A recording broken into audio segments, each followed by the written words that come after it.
안녕하세요. 사연에 빠지다의 DJ 민영입니다. 오늘 사연 피가 거꾸로 솟는 사연인데요. 오늘도 두 개의 사연 준비되어 있으니 끝까지 들어주세요. 여러분의 좋아요와 구독도 큰 힘이 되니 꾹꾹 눌러주시고요. 그럼 오늘의 사연 함께 시작해 볼게요. 안녕하세요. 저는 경남에 사는 40대 남자입니다. 사실은 요 근래 소중한 사람에게 배신을 당하는 엄청난 일을 겪어서 멘탈이 많이 부서진 상태인데요. 사실은 지금도 쓰면서 마음이 가라앉지 않아 배신감에 부들부들 떨고 있습니다. 그럼에도 제 자신을 일으켜 세우기 위해 어떻게든 살아보기 위해 이곳저곳 하소연을 하며 마음을 풀어내고 있는 중이고요. 저에게 가장 소중했던 사람 2명이 저를 배신하고 큰 상처를 주었지만 제 곁엔 사랑하는 자식이 있고 제가 살아야 할 이유가 존재하니까요. 혹시 이 이야기를 들으시고 저보다 먼저 이런 일을 겪으신 인생 선배님이 있으시다면 조언 한마디씩 부탁드리겠습니다. 그럼 어떤 일인지 말씀드려 볼게요. 저는 얼마 전까지만 해도 원양어선을 탄 사람입니다. 빚을 갚고 돈을 벌기 위해서요. 오로지 가족의 생계를 위해서였죠. 하지만 제가 처음부터 그랬던 건 아니에요. 20년 전까지만 해도 전 잘나가는 대기업의 회사원이었습니다. 이름만 대면 알만한 대기업이었기에 사람들의 시선도 그렇고 제 자신조차 안정된 미래가 보장되어 있다고 믿었고요. 그런데 어느 날 사건이 일어났습니다. 커피를 마시며 담배를 피우는 시간에 제 회사 선배가 저를 잠깐 부르더니 그러는 겁니다. 진우씨, 월급쟁이 생활 지겹지 않아? 난 지겹다 솔직히. 맨날 상사한테 까이는 것도 싫고. 특히 이 부장 저 자식은 나를 지 쫄다고 마냥 커피 타와라 뭐야라 막대하는데 자존감이 뚝뚝 떨어진다니까. 나는 이번 달 내로 사표 내고 내 사업할 거야. 도저히 안 되겠어. 네? 그게 무슨 말씀이세요? 아니, 왜 언제 그런 결심을 하신 거예요?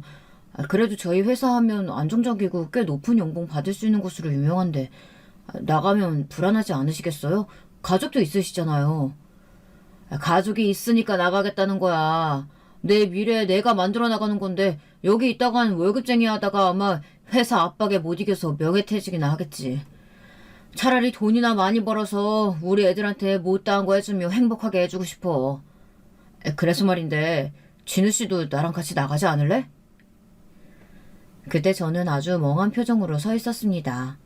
왜냐하면 당시 20대에 창창했던 제가 생각하기에는 회사는 힘들고 고되지만 안정성이 보장되어 있는 곳이었고 여길 떠나면 절대 안 된다는 강박관념을 가지고 있었거든요. 거기다 힘겹게 들어온 직장인이 아무리 힘들더라도 붙잡고 있어야 한다고 생각하고 있었어요. 그런데 저보다 2년 먼저 들어온 입사 선배가 그렇게 말을 하니 마음이 묘하더라고요. 나중에 정말로 그 선배가 사표를 던지고 나갈 때까지도 안정된 미래를 버리고 설마 그런 선택을 할까 싶었답니다. 하지만 그 선배는 진짜 자기 사업을 하겠다며 보너스도 거부한 채 회사를 나갔고 저는 한 번 더 놀랐죠. 저는 후에도 선배의 행방이 참 궁금했습니다. 정말 성공해서 원하던 꿈을 이루실지 아닐지 말입니다. 그런데 한동안은 소식이 들려오지 않더라고요. 주변에서도 다들 그 선배가 사업하다 크게 말아먹었다든지 그런 이야기들을 해댔고요. 저도 그 이야기를 듣다 보니 자연스레 선배가 망했다고 생각을 했던 것 같습니다. 그런데 어느 날 놀라운 소식이 들려온 겁니다. 그 선배가 뉴스에 나온 거예요. 올해 떠오르는 신생 기업과 함께 선배의 이름이 동시에 흘러나오는데 그때의 충격은 말로 할 수가 없습니다. 마치 빛나는 별을 보고 있는 것 같은 느낌이었어요. 왜냐하면 당시 저는 회사 생활에 무척 지쳐 있었거든요. 저보다 늦게 들어온 후배들이 저를 치고 위로 향하고 있었고 반대로 윗사람들은 실적을 가지고 깎아내리기 바빴죠. 이리 치이고 저리 치이며 힘든 20대 후반을 지나가고 있었습니다. 거기다 만나던 여자친구와도 헤어져 곧 30이 코앞인데 이런 게 아무것도 없는 것 같아 마음이 허전했습니다. 그런데 그러던 어느 날 그 선배로부터 연락이 온 겁니다. 진우씨, 뭐해?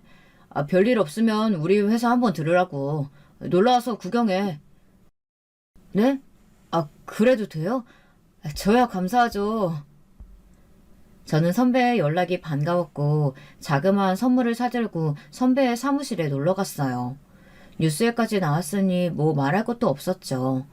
회사 내부의 자유로운 분위기나 어느새 사장님으로서 카리스마를 갖추고 있는 선배를 보자니 절로 감탄이 흘러나왔습니다. 자연스레 나도 이 선배처럼 그때 내가 선배를 따라 나갔더라면 하는 후회가 들더라고요. 거기다 선배는 저에게 이런 말을 해왔습니다. 나도 많이 힘들었지. 홀로 서기 하려니 왜 안 힘들었겠어. 날 막아주는 든든한 회사라는 울타리가 없어지는 건데.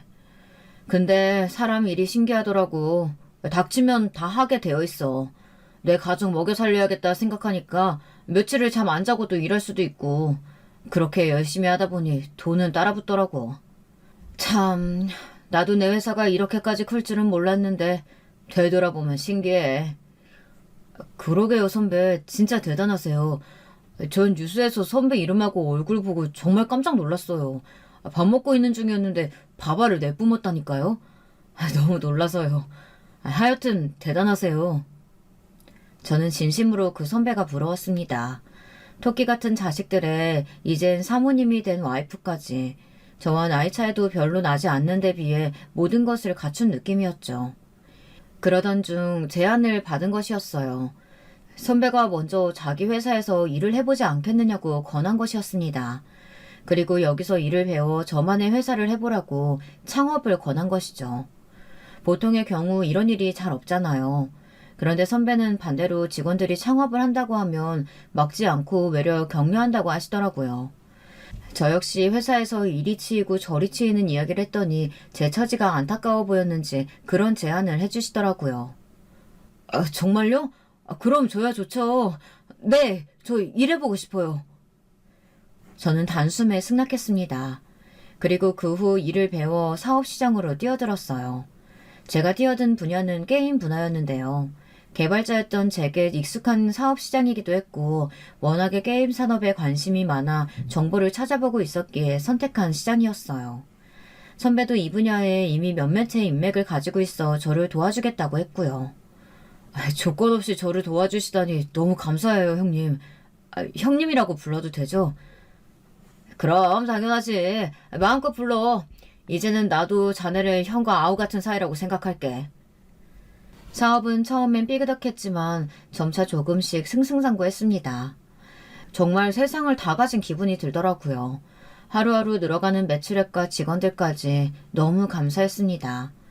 그리고 덩달아 제 집사람 와이프도 만나게 되었죠. 사업이 잘 풀리다 보니 여러 군데서 선자리가 들어왔는데 나이도 들었겠다, 얼른 결혼을 해야겠다라는 생각이 들더라고요. 조바심에 여러 선자리들을 한꺼번에 수락해 만나고 있었는데 그중 아내가 가장 아름답고 참했습니다. 조건은 보지 않았어요. 경제적인 건 어차피 남자인 제가 해결해야 한다고 생각했고 그럴 수 있는 능력도 가지고 있었으니까요. 세연씨, 괜찮으면 우리 결혼할래요? 나는 우리가 결혼 짝으로 아주 잘 맞는다고 생각해요. 다른 거 생각하지 말고 그냥 몸만 와요. 나는 세연씨한테 바라는 거 아무것도 없으니까. 돈이며 뭐며 생각하지 말고요. 그래도 괜찮을까요? 사실 진우 씨에 비하면 제가 모아놓은 돈도 없고 집안 수준도 많이 비교가 되는 것 같은데 진우 씨 어머님이 날 마음에 들어 할까요? 난 벌써부터 시집살이가 걱정돼요. 에이, 왜 그런 생각을 해요? 우리 어머니 아버지도 평범한 교사분들이시고 저희 누나도 그래요. 전 그냥 사업하는 사람이고요. 지금이야 잘 풀리지만 어떻게 될지도 모르는데요. 일단 세훈씨 집안이 지금 많이 힘들다고 하니 일단 결혼부터 하고 우리 함께 차근차근 해결해 나가요. 부부는 일심동체라고 하잖아요. 아내는 조그마한 옷가게에서 일하는 직원이었는데 서비스 정신이 투철해 아내의 단골분들이 많았습니다. 전 아내의 그 점이 참 좋았죠. 돈은 부족해도 자기 일을 열심히 한다는 점이 저와 닮아있어 멋있게 느껴졌거든요. 게다가 아내는 저희 어머니 친구의 조카분이었는데 친구분이 어머니께 하도 아내 칭찬을 많이 해서 어머니 역시 아내를 이미 좋게 보고 있었습니다. 그런데 하나 걸리는 게 있다면 바로 경제적인 문제였습니다. 아내 집안에 돈이 없었거든요. 장인어른이 도박에 빠져서 집 한 채를 이미 날려드셨고 장모님이 그로 인해 마음고생이 아주 심해 우울증에 걸리실 정도였다고 들었어요. 아내 역시 장인어른 때문에 어린 시절부터 힘든 환경에서 자라야 했고요. 저는 그런 아내가 가엾고 안쓰러웠어요. 사랑하는 사람이 힘들다는데 어떻게 측은지심이 없을 수 있겠어요. 그때 전 아내가 평생을 저와 함께할 사람이라고 생각했기 때문에 저와 결혼한다면 행복한 인생만 살게 해주고 싶었고 묘하게 그늘져 있는 표정도 완전히 바꾸어주고 싶었죠. 그래서 결혼 비용을 한 푼도 들고 오지 못해 결혼을 못하겠다는 아내를 억지로 설득해서 결혼식장에 들어섰습니다. 물론 장모님은 처음에 이런 저를 보고 너무 고맙다고 저를 최고의 손님이라고 말씀하셨습니다. 첫인사를 갈 때에도 거의 임금님 밥상을 준비해 맞아주신 것도 모자라 상견례 자리에서도 저에 대한 칭찬을 아끼지 않으셨죠. 내가 이런 삶이 맞이하게 될 줄은 정말 상상도 못했는데 너무 참하고 바르네요. 어쩜 아들을 이리 잘 키워놓으셨어요? 아유, 가찬이십니다.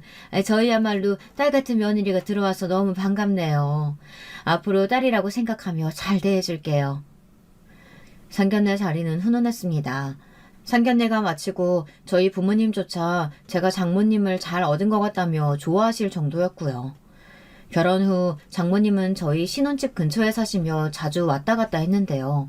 이것은 아내가 자기는 엄마 옆에 살아야 심적으로 안정이 된다며 나중에 장모님이 아기를 봐주실 거라고 했기 때문에 결정한 것이었습니다. 장모님도 손주라면 흔쾌히 봐주시겠다고 했고요. 저는 그런 장모님께 정말 진심을 다해 잘해드렸습니다. 좋아하시는 것들이라면 돈 생각하지 않고 무조건 사다 드리곤 했죠. 과일이며 옷이며 가방이며 뭐든지요. 아유, 내가 정말 복이 많네, 많아. 남편 복은 없어도 자식 복은 있다고 들었는데 우리 딸이 이런 사위 얻어올 줄 어디 생각이나 했겠는가? 아유, 정말 고맙네. 자네 내가 우리 아들처럼 잘해줄게. 물론 자네 어머니도 자네 열심히 마음 다해 키우셨겠지만은 나를 제2의 엄마라고 생각하고 편하게 대해주게. 알겠지? 그나저나 자네 저번에 이 김치 좋아하길래 좀 담가봤어. 조금 이따 갖고 가. 감사합니다, 장모님. 장모님 손맛은 정말 최고예요. 아무래도 김치 기대하고 있었는데 잘 먹겠습니다. 아유, 씩씩한 거 봐. 내가 요즘 아주 사위 자랑에 침 마릴 날이 없다니까. 동네 사람들도 요즘 다들 나 부러워한다고. 우리 둘째 사이가 자네 반에 반만 닮았어도 얼마나 좋았을까. 장모님은 제가 뭔가를 해드릴 때마다 유독 온화한 표정을 지으시며 잘해주셨습니다. 저는 행복해하는 장모님의 모습을 보는 게 좋았고요. 아내도 제게 잘해줘서 고맙다며 번번이 말하곤 했죠. 그런데 결혼 생활이 생각한 것만큼 쉽지는 않더라고요. 어느 날 일이 터지고 말았어요. 발단은 아내였습니다. 어느 날 아내가 이제 아기도 낳고 해야 하니 일을 그만두겠다고 선언하더라고요. 나 매일 아침 나가서 일하려니까 너무 피곤하고 힘들어. 그만둘래. 어? 지금 하고 있는 일 좋다고 하지 않았어? 보람도 느낀다며. 그건 결혼 전 이야기고 지금은 다르지. 진상 손님들이 얼마나 많은 줄 알아? 옷 사이즈가 어쩐다 저쩐다. 듣기도 싫어. 아무튼 난 그만둘래. 오빠가 생계는 책임져 줄 거지? 그러긴 할 건데. 뭐야 그 반응은? 설마 내가 계속 일하길 바라는 거야? 그 구석진 옷가게에서 개고생하면서? 나 우리 집에서 나름 곱게 자란 사람이야. 아내는 날카로운 반응을 보였어요. 결혼 전에 아기를 낳기 전까진 분명히 일을 하겠다고 했는데 갑자기 그만두겠다고 한 게 전 좀 이상했습니다. 그래도 어차피 아내의 수입이 딱히 많지도 않았고 일하는 게 내심 힘들었나 보다 싶어 알겠다고 말했어요. 근데 그날부터 아내가 집에 있으면서 짜증이 늘기 시작하더라고요. 아내는 얼른 아기를 갖고 싶어 했는데 제가 노력을 해주지 않는다며 화를 냈죠. 저는 제 회사 직원들도 챙겨야 하고 가끔은 일하느라 힘들고 지친 날도 있었는데 아내는 매일마다 일찍 들어오라고 성화를 부려댔습니다. 그에 저도 사람이니 점점 스트레스를 받기 시작했어요. 그리고 그게 어느 날 크게 부부싸움으로 커지고 말았습니다. 여보, 나 노력하고 있는 거야. 이번에도 미팅이 3개는 잡혔는데 당신이 일찍 들어오라고 해서 미팅 취소하고 주말 근무도 뺐다고. 도대체 뭘 어떻게 더 노력하라는 거야? 당신, 나랑 보내는 시간이 너무 짧잖아. 당신 나한테 마음 식은 건데 뭔데? 나는 정말 섭섭하고 서운해. 연애할 때만 해도 하늘에 별도 따다주겠다던 사람이 결혼하니까 변한 거야, 뭐야? 말해봐. 대답해보라고. 나 말고 딴 여자 있는 거지. 그런 거지. 아니, 내가 뭘 변했다는 거야. 난 똑같아. 자기한테 더 잘해주면 잘해줬지 못해주는 거 없다고. 하다못해 장모님한테까지 잘하잖아. 저번에 당신이 장모님 명품백 사드리고 싶다고 해서 내가 백도 사드리고 건강 영양제도 챙겨드리고. 아니, 여기서 뭘 더 어떻게 해야 하던 건데. 저는 그때 짜증이 머리끝까지 솟아있었습니다. 저는 이해할 수 없었습니다. 아내에게 제 카드를 주고 마음껏 쓰라고 했더니 백화점 명품관 쇼핑을 하며 한 달에 1,000만 원을 쓸 때도 있었지만 그건 역시 아무 말 없이 넘어갔어요. 장모님까지 제 부모처럼 챙겨드렸으니까요. 저는 제 부모님에게도 큰 선물을 해드린 적이 없었어요. 해드린다고 해도 워낙에 검소하게 살아오셔서 물건에 큰돈 쓰기 싫다며 거절하실 분들이니까요. 그렇다고 제 아내가 제 부모님을 챙겼냐 하면 딱히 그렇지도 않았어요. 명절날 가서 얼굴 비치는 거 말고는 저희 부모님 생신날도 툴툴대면서 가곤 했으니까요. 처음엔 그러려니 했지만 저도 슬슬 아내의 그런 행동들이 눈에 보이더라고요. 명절날에도 저희 부모님께서 직접 음식을 만들고 저희 누나도 시누이 노릇하려 하지 않고 오히려 아내를 배려했으니까요. 아내가 전을 튀기려 하면 기름 튄다고 누나는 자기가 직접 도맡아 했습니다. 제사 준비 역시 아내가 못마땅해 하는 기색이니 그랬고요. 괜히 시키기 싫어. 못된 시누이 소리 듣는 것도 싫고 그냥 내가 하면 되니까 넌 신경 쓰지 마. 그래도 이 많은 음식 준비 혼자 하게 해서 미안해. 아내가 오늘은 몸에 열이 난다고 하니까 도저히 오라고 할 수가 없겠더라고. 그래, 아프다는데 뭐 어쩔 수 없지. 난 괜찮으니까 부부싸움 하지 마. 누나는 기분 나쁠 상황에서도 사람 좋게 웃으며 넘어갔습니다. 전 아내가 저희 가족들의 배려에 고마워하는 마음이 조금이라도 있을 줄 알았고요. 근데 이야기를 해보니 그것도 아니더군요. 그래서 싸움이 점점 더 커진 것 같습니다. 솔직히 그리고 말 나온 김에 한마디 하면 당신 나한테 많은 걸 바라지만 정작 당신은 우리 집안에 신경도 쓰지 않고 하다못해 내가 아프다고 해도 약 하나 대신 안 타주는 사람이잖아. 나도 섭섭해. 뭐? 아니 그 얘기를 지금 왜 하는 건데? 난 시집살이 같은 거 하기 싫어. 내가 처음부터 그랬잖아. 난 당신만 보고 결혼하는 거라고. 나는 며느리 노릇 같은 거 하기 싫고 그냥 당신이랑만 사는 거야. 막말로 내가 왜 며느리 노릇까지 해야 되는데? 어머님이 뭐 해줬다고. 그리고 난 당신 최대한으로 챙겨줬어. 내가 어제 밥까지 차려줬잖아. 그럼 됐지. 당신 말 참 서운하게 한다. 그럼 나는 장모님한테 무슨 이유로 잘해주는데? 그리고 밥? 당신 늘 밥은 밖에서 먹고 들어오라고 했잖아. 나 집에서 밥 먹은 적도 몇 번 없었어. 알아? 얘기가 왜 그리로 올라가? 나는 지금 당신이 변했다는 이야기를 하는 거야. 예전에 알던 당신이 아니라고. 아내는 정말 철없는 아이 같았습니다. 자기 입장과 감정밖에 생각 못하는 어린아이 같았죠. 그저 제가 자기에게 관심이 없어졌다느니 사랑이 식었다느니 그런 말들만 내뱉었습니다. 당신한테 솔직히 실망이다. 나는 당신이 우리 가족을 조금이라도 생각하고 날 인간으로서 배려해 줄 줄 알았는데 지금까지 나만 그랬던 것 같네. 나만 호구된 것 같아. 나야말로 어이없어. 내가 할 소리 왜 당신이 하는 건데? 아내는 제가 그렇게 말하니 그럼 이혼을 하겠다는 극단적인 말과 함께 짐을 싸 친정으로 나가버리더라고요. 갑작스레 벌어진 상황에 어처구니가 없었습니다. 부부가 싸움을 할 순 있어도 이혼 얘기를 꺼내거나 갑자기 짐을 싸 나가버리는 건 해선 안 될 행동이라고 생각했거든요. 제가 딱히 잘못한 것도 아니고요. 근데 지금 돌이켜보면 이때부터 저희 사이가 이상한 방향으로 어긋나기 시작했던 것 같아요. 아내가 그저 자기 마음대로 행동하고 제가 가스라이팅 당하는 방식으로 아내에게 져주게 된 것이죠.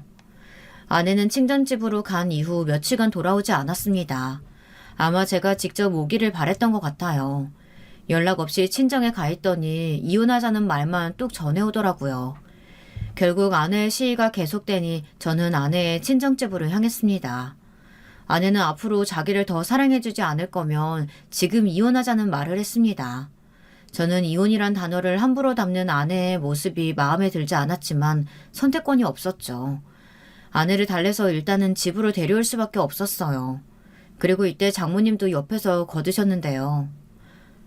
우리 애가 조금 토라졌나 봐. 원래 여자들은 남편한테 그럴 수 있어. 좀 섭섭한 게 있어도 자네가 넘어가 주게. 어? 내가 부탁할게. 우리 애가 철이 좀 늦게 드나 봐. 아휴, 내가 죄스럽네. 죄스러워. 이렇게까지 말씀하시니 장모님 얼굴을 봐서라도 아내를 집으로 데려올 수밖에 없었어요. 아내는 집에 돌아와선 한마디 말도 없이 방으로 휙 들어가 버리더라고요. 냉전이 며칠 지속되고 제가 참다 못해 이야기를 하자고 했더니 그때서야 미안하다 사과를 하더라고요. 미안해. 나도 내가 이해가 안 돼. 내가 너무했던 것 같아. 자기가 나한테 잘해주려고 열심히 돈도 벌고 그러는 건데 내가 요즘 집에 있으니까 괜히 울적해서 짜증만 들었나 봐. 미안해. 앞으로는 안 그럴게. 자기 식구들도 내 식구처럼 잘 챙길게. 아내는 눈물을 떨구며 진심 어린 눈빛으로 사과했습니다. 제 식구들에게도 달라진 모습을 보여주겠다고 약속했고요. 어찌됐든 전 의부증 비슷한 모습으로 저에게 집착하는 아내의 모습이 조금 짠하기도 했습니다. 저를 사랑해서 그런 것이니까요. 그땐 그렇게 믿었어요. 무엇보다 아내는 그 사건 이후 정말로 조금이었지만 저희 부모님에게 살갑게 굴려고 노력하는 모습을 보였습니다. 어머님, 아버님, 제가 지금까지 너무 무심했던 것 같아요. 앞으로는 싹싹한 며느리 될게요. 한 번만 봐주세요. 어머님 필요하신 거 있으면 말씀하시고요. 아니다. 나는 그저 너희들끼리 싸우지 않고 지내면 돼. 우린 신경 쓰지 마라. 부모님은 변한 아내의 모습을 어색해 하시면서도 막상 좋아하셨습니다. 저도 아내를 마음 깊이 다시 사랑하게 되었고요. 그렇게 서로 노력을 기울이다 보니 부부 사이는 좋아졌습니다. 아이도 들어섰고요. 다행이었죠. 근데 아내가 아이를 가지고 난 후 이때부터 또다시 자신의 감정에 기복이 생기기 시작한 거예요. 아내는 울다가도 웃고 짜증을 내다가도 행복해했습니다. 하루에 12분씩 기분이 바뀌는데 옆에서 적응이 안 되더라고요. 도무지 어느 장단에 맞춰야 하는지 모르겠고요. 왜 이렇게 히스테릭해졌는지 전문가에게 정신 분석이라도 요청해보고 싶은 심정이었습니다. 하루는 애를 돌보는 게 너무 스트레스 받는다며 도우미 아줌마를 구해달라길래 큰돈을 써서 구해줬더니 다음날 이러는 겁니다. 당신은 장모님께서 허리 수술을 크게 하셔서 아이를 봐줄 여력이 안 되셨거든요. 여보, 생각해봤는데 우리 애 다른 사람한테 맡기는 게 너무 찝찝해. 그냥 내가 키울래. 그리고 자기가 고용해준 아줌마 냄새도 나고 좀 사람이 별로야. 알겠어, 자기야. 자기가 힘들지 않는다면 그렇게 해주는 게 좋지. 분명 이렇게 대화를 마무리 지었어요. 근데 다음 날 여보, 나 애 우는 것만 봐도 짜증나고 웃는 것도 꼴 보기 싫어. 우리 애지만 너무 지긋지긋해. 나 그냥 나만 보고 살래. 그럼 안 되는 거야? 나 배우고 싶었던 그림도 배우고 여행도 다니고 그러고 살고 싶다고. 아, 요즘 미혼인 친구들이 너무 부러워. 걔네들 인생이 얼마나 행복해 보이는지 몰라. 나처럼 애 낳고 배불뚝이 아줌마 되니까 사람이 얼마나 초라해 보이는지 알아? 명품백 들고 다녀도 이미 처녀가 아니라는 거에서 뒤떨어지는 느낌이라고. 하여튼 아줌마 다시 고용해줘. 여보, 대신 우리는 소중한 아이를 얻었잖아. 꼭 그렇게만 생각해야 돼? 그래도 그런 말은 하는 게 아니지. 어떻게 아이 앞에서 그런 말을 해. 당신이 뭘 알아. 아무튼 나는 육아 못해. 싫다고. 혜견은 우리 엄마한테도 맡길 생각하지 마. 엄마 지금 허리 아파서 아무것도 못하니까. 알았어? 아내는 열변을 토하며 말했어요. 자신은 처녀 시절로 되돌아가고 싶다고, 인기 많고 관심 받을 수 있었던 그때가 그립다고요. 자식에 대해서 충분히 고려하지 않고 대뜸 낳아버린 게 너무나도 후회된다고 했습니다. 저는 갓난아기였던 우리 딸을 앞에 두고서도 그런 말을 하는 것이 정말 책임감 없어 보였어요. 그랬다면 처음부터 아기를 갖고 싶지 않다고 미리 말을 해야 하는 거 아닐까요? 이미 낳은 자식을 두고 온갖 불만을 토로하는 아내에게 화가 나더라고요. 제 주변 여자 직원들만 봐도 자기 자식이라면 이뻐 죽으려고 하는데 제 아내만 남달랐으니까요. 저는 점점 아내에게 지쳐갔습니다. 그리고 아내도 이것을 눈치채고선 더 바가지를 긁기 시작했죠. 그런데 여기서 장모님까지 가세할 줄은 몰랐습니다. 아내는 자신이 배우고 싶은 일, 갖고 싶은 물건은 돈을 아끼지 않았어요. 뭐든 가지려 했습니다. 친한 친구 누가 갖고 있다, 나만 없으니 쪽팔린다, 남편 없는 여자 같다, 이런 말들로 저를 건드리면서요. 근데 나중에 두고 보면 아내의 말이 다 사실도 아니더라고요. 그냥 그 물건을 갖기 위해 지어낸 거짓말들이었고 어느 날 제게 그걸 들키게 된 거죠. 현관문 앞에 딱 섰을 때 아내의 전화 목소리가 들리고 있었습니다. 누군가와 아주 시끄럽게 통화를 하고 있었죠. 평소에도 아내 목소리는 상당히 큰 편이라 종종 들릴 때가 있었는데 이번에 현관 가까이 있는 화장실에서 통화를 하는지 다 들리더군요. 아니, 내가 우리 남편한테 거짓말 좀 했지. 너가 그 가방 가지고 있다고 나도 꼭 가져야 한다고 졸랐어. 그래서 오늘 가서 사왔잖아. 거짓말 안 걸렸냐고? 걸리긴 왜 걸려? 걔는 아무것도 몰라. 내 남편 완전 헛똑똑이라니까? 야, 아무튼 남편 올 때 됐으니까 끊는다. 저는 그 당시 잘 되던 사업이 조금씩 기울어가고 있었습니다. 사람이 돈을 버는 건 한순간이지만 잃는 것도 한순간이더라고요. 경쟁 업체들이 늘어나고 투자금이 회수되자 사업이 빠르게 기울어져가는 행세에 나가는 지출이 무척 큰 부담이 되고 있었죠. 그런데 그날 아내의 통화 내용과 함께 사들여온 쇼핑백과 영수증을 보니 머리가 어지러운 겁니다. 솔직한 말로 너무 화가 났죠. 거기다 아내는 자기 자식에게조차 관심이 없는 건지 엄마들끼리의 모임이나 이런 곳에 가서 정보를 얻을 생각도 하지 않았고요. 그 흔한 교육도 시키려고 하지 않았어요. 들어가자마자 버럭 소리를 지르고 말았습니다. 아니 여보, 이럴 수 있어? 지금 당신이 사치한 돈이 얼마나인지 알아? 자그마치 500만 원이야. 한 달에 500씩 퍽퍽 옷값으로 쓰고 다니면 도대체 내가 돈 번 게 뭐가 돼? 거기다 거짓말까지 나하고. 나 통화 내용 다 들었어. 남편 뒷담화 하면 좋아? 아니 나는 심지어 우리 애 교육비를 쓴 건 하나도 없지. 당신이 아무리 우리 딸한테 애착이 없어도 그렇지 이건 아니잖아. 저는 쌓인 게 많았던 것 같아요. 아내에게 버럭 화를 내며 쌓인 걸 다 풀어내었죠. 근데 아내는 더 하더라고요. 뭐? 보자 하니까 당신 말이 너무 심한 거 아니야? 지금 나랑 장난해? 내가 사치한다고? 기막혀라. 누가 사치를 해 사치라길. 당신 지금 나 얕보는 거지? 내가 시집 올 때 아무것도 안 해오고 거기다 집에서 애나 낳고 사는 여자라고 그런 거라고 업신여기는 거지? 난 이거 그냥 안 넘어갈 거야. 우리 엄마한테 말할 거라고. 기다려. 그러더니 아내는 전화를 걸었습니다. 장모님에게요. 엄마, 나 너무 서러워. 그 사람이 더 이상 날 사랑하지 않는 것 같아. 나 무시하고 구박하는데 돈 갖다 이러니까 얼마나 사람이 쪼잔스러운지 몰라. 나 이렇게 살 바엔 그냥 죽을래. 죽는 게 낫겠어. 남편도 애도 다 꼴도 보기 싫다고. 아내의 말을 듣고 장모님은 저희 집으로 친히 납셨습니다. 저는 이때까지만 해도 장모님이 제 편을 들어주실 줄 알았어요. 그런데 장모님은 잔뜩 화가 난 표정으로 저를 노려보시더라고요. 그러면서 저의 가장 아픈 부분을 건드리기 시작했습니다. 자네, 요즘 사업 잘 안 돼가고 있다고 하던데 아무리 사람이 예민하다고 해도 말이야 이런 식으로 자기 마누라 기죽이는 법이 어딨단 말인가? 내 딸 내가 애지중지 품 안에 넣고 키운 자식이야. 자네같이 망해가는 사업가한테 보내려고 키운 딸 아니라고. 내가 앞으로 두고 볼 테지만 한 번만 더 이런 일로 우리 애한테 눈치 줬다간 봐. 나도 가만히 있지 않을 테니까. 알겠나? 저는 이 순간 느꼈습니다. 아, 내 사업이 망하면 이 사람들은 나를 인간 취급도 하지 않겠구나. 그리고 그 예감은 적중했어요. 제 사업이 점점 더 기울어져 이젠 누군가에게 돈을 빌리지 않으면 안 될 위기에 처하자 아내도 장모님도 저를 인간 이하로 대접하더라고요. 저는 먼저 이런 상황을 만들게 되어 죄송하다며 다시 집안을 일으켜 세우겠다고 말씀드렸어요. 그런데 돌아오는 건 차디찬 반응과 아내의 신경질적인 반응이었죠.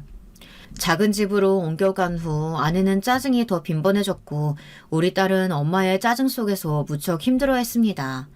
제가 딸에게 너무 미안해 딸을 보면 눈물이 앞을 가릴 정도였어요. 그러던 어느 날 다시 한번 저희 부부 사이에 위기가 찾아왔는데요.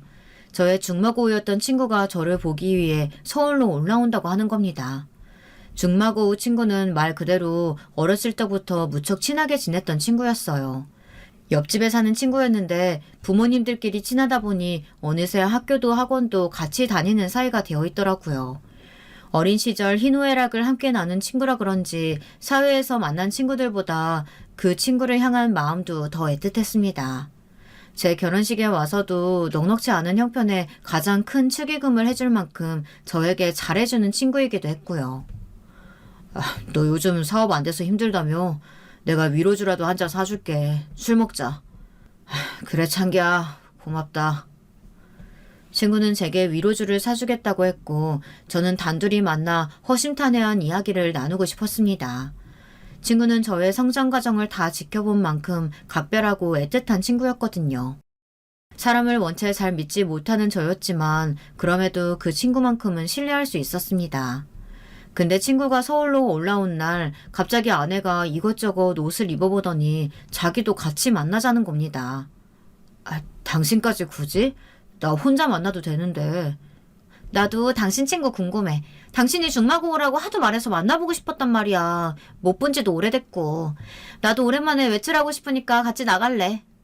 그래, 그럼 알겠어. 아내의 제안을 거절하기 애매해 친구에게 양해를 구했는데 친구가 괜찮다고 하더라고요. 그렇게 저희는 대게집으로 향했는데 친구는 아내를 보자마자 칭찬 세례부터 했습니다. 이 친구 특징이 원래 사람 처음 만나면 어색한 분위기를 풀 겸 기분 좋게 칭찬해주는 것부터 시작하거든요. 근데 아내의 반응이 참 묘했습니다. 친구를 지나치게 신경 쓰는 눈치였달까요? 말은 들었는데 진짜 미인이시네요. 멀리서 보는 거랑은 또 다르네요. 몇 년이 흐르는데도 미모는 여전하세요. 무슨 그런 말을. 그래봤자 애엄마인걸요. 창기 씨도 잘생기셨어요. 그나저나 창기 씨는 결혼 안 하세요? 집에서 결혼 안박 안 해요? 왜 안 하겠어요. 하죠. 근데 아직 인연이 안 온 건지 딱히 많은 여성분이 없네요. 창기 씨 같은 분이면 분명 좋은 인연 만나실 거예요. 제가 봐도 멋지신데 창기 씨 주변 여자분들이 보는 눈이 없나 보다. 아마 제가 이이보다 창기 씨를 먼저 만났다면 확 낚아채 갔을걸요? 술이 너무 과하게 들어간 걸까요? 아내의 발언 수위는 아슬아슬했습니다. 자꾸 저를 만나기 전 제 친구를 먼저 만났더라면 자기가 먼저 대시를 해봤겠다고 하더라고요. 여러 번 이런 말이 나오니 친구도 부담스러웠는지 제 눈치를 살피고 저도 기분이 안 좋을 수밖에 없었죠. 나중에 차에 타 집으로 가는 길에 아까 왜 그런 말을 했는지 물어봤어요. 그러니 아내는 별 뜻 없이 한 말이라고 하더군요. 이때부터 아내는 조금 이상했습니다. 다시 처녀 시절이 그립다며 하다못해 단골 카페 사장이 남자라면 남자란 이유 하나만으로 어딘지 수위가 아슬아슬한 대화를 하곤 했어요. 중마고우인 제 친구뿐만이 아니라 그 누구를 만나도요. 그러니 제 입장에서는 아내가 조금 불안할 수밖에 없었죠. 가뜩이나 사업도 잘 되지 않아 마음이 착잡한데 심사가 뒤틀리는 기분이었습니다. 하지만 제가 이 부분을 이야기하면 아내는 외려 제가 을처증이라며 저를 이상한 사람으로 몰아가곤 했습니다. 아니, 당신은 당신 친구도 못 믿는 거야? 창기 씨랑 당신 엄청 친하다며. 어렸을 때부터 친한 사이면 믿고 의지하는 사이 아니야? 어떻게 그런 의심을 할 수가 있어? 아니, 나는 그게 아니고. 됐어. 정말 쫑생이 같아가지고. 그거 을처증이야. 결혼한 남자들 중에 을처증 걸리는 사람이 있다고 하더니 당신 설마. 난 다른 건 몰라도 을처증 있는 남자는 싫어. 어떻게 그런 더러운 생각을 해? 아내가 딱 이렇게 선을 그어버리면 저는 부부싸움을 만들기 싫어 그만두었습니다. 자신이 그 정도로 결백하다는데 안 믿어주기도 그랬거든요. 물론 아내는 그 이후로도 제 중마고우 친구만 만나면 묘한 분위기를 풍겼어요. 제가 그러지 말라고 강력하게 말했을 때쯤에야 그만두었고요. 저는 이때만 해도 이것이 나중에 일어날 인생의 커다란 사건의 단초가 될지는 꿈에도 몰랐습니다. 그저 아내를 조금 단속해야겠다 이 정도의 생각만 가지고 있었죠. 그러던 어느 날 커다란 사건이 생겼습니다. 회사가 아예 망하고 만 것이었네요. 아내는 제가 망하고 난 후부터 아예 저를 쳐다도 보지 않았네요. 자신의 처지가 저 때문에 망가진 거라며 저를 원망하고 탓했습니다. 장모님 역시 마찬가지였어요. 어느 명절날은 대놓고 제게 모욕을 주기도 했습니다. 자네, 이 정도면 원양어선이라도 타서 돈이라도 많이 벌어야 하는 거 아니야? 우리 딸은 언제까지 저런 쥐구멍만한 집에 살게 할 건가? 응? 엄마, 말해 뭐해. 내가 눈치 안 줬는 줄 알아? 이는 아직 착각 속에 빠져 살아. 아직도 지가 뭐라도 되는 줄 안다고. 회사 일으키는 게 뭐 쉬운 일인 줄 아나? 가서 노가다나 뛰어다녀. 아유, 그만들 하세요. 형부가 너무 가엾다. 하다못해 나중엔 처제가 말릴 정도로 아내와 장모님의 공격은 매서웠습니다. 장모님은 자신이 받은 건 싹 다 잊어버린 듯 했습니다. 제가 잘 나갔던 시절 장모님에게 드렸던 선물만 생각해도 억대일 텐데 그것들은 전부 없었던 일 취급하시더라고요. 그러면서 제게 자네 만나지만 않았으면 내 인생도 우리 딸 인생도 활짝 피었을 텐데 내가 대체 말년에 이게 뭔 일인가 싶다니까. 요즘은 하늘 보고 원망이라도 쏟아내고 싶다고. 이렇게 말하며 혀를 차시더군요. 그때는 너무 서러워서 집으로 돌아오는 길 저도 모르게 엉엉 울고 말았습니다. 그리고 전 슬슬 그제야 아내와 이혼을 생각하게 되었습니다. 도저히 아내와 장모님 이런 은혜도 모르는 사람들과는 한 가족으로 살고 싶지 않아졌습니다. 다만 걸리는 건 우리 딸이었죠. 법적으로 엄마에게 양육권이 먼저 가게 되어 있으니 혹시나 이혼을 했을 때 사랑하는 우리 딸을 보지 못하게 되는 것이 너무도 두려웠어요. 그래서 참았던 것 같습니다. 저는 어떻게든 이리 뛰고 저리 뛰며 회사를 살리기 위해 노력했습니다. 성공해서 장모님에게 떵떵거리고 싶었어요. 그리고 아내에게도 한 소리 하고 싶었죠. 근데 참 세상 일이 사람 마음 같지 않더라고요. 제가 열심히 하려 하면 할수록 손에 쥐고 있는 건 모래알처럼 빠져나갔어요. 일은 점점 더 안 풀려갔습니다. 그리고 그쯤 제가 믿었던 대기업 회사 선배 있죠. 그 선배의 친구가 뒤통수를 치는 바람에 저는 쫄딱 망하고 말았죠. 그러니까 그야말로 순식간에 나앉은 형편이 된 겁니다. 아내는 지하 단칸방으로 가게 생겼다며 엉엉 울었고 역시나 저를 탓했습니다. 당신이랑은 갈라설 거야. 당신이랑은 절대 단 하루도 같이 살고 싶지 않아. 당신이랑 같이 살아서 뭐해? 그래, 갈라서라, 갈라서. 잘 생각했어, 우리 딸. 내가 매일 저 생각한다고 김치 담그고 도시락 싸가지고 회사 갖다 주고 온갖 난리를 다 쳤더만. 아유, 처음부터 사업할 그릇이 안 되는 놈한테 내가 괜히 너를 시집 보냈다. 엄마가 잘못했다, 우리 딸. 엄마가 애초에 허락하지 말았어야 했는데. 아유, 엄마 탓이야. 장모님과 아내는 이혼을 요구했고 저는 순순히 딸을 예정이었답니다. 딸이 아니었다면요. 그 순간 제 딸이 저를 붙잡더라고요. 딸은 엄마와 아빠가 헤어져 사는 게 싫다며 하루 종일 울며 불며 제 마음을 아프게 했습니다.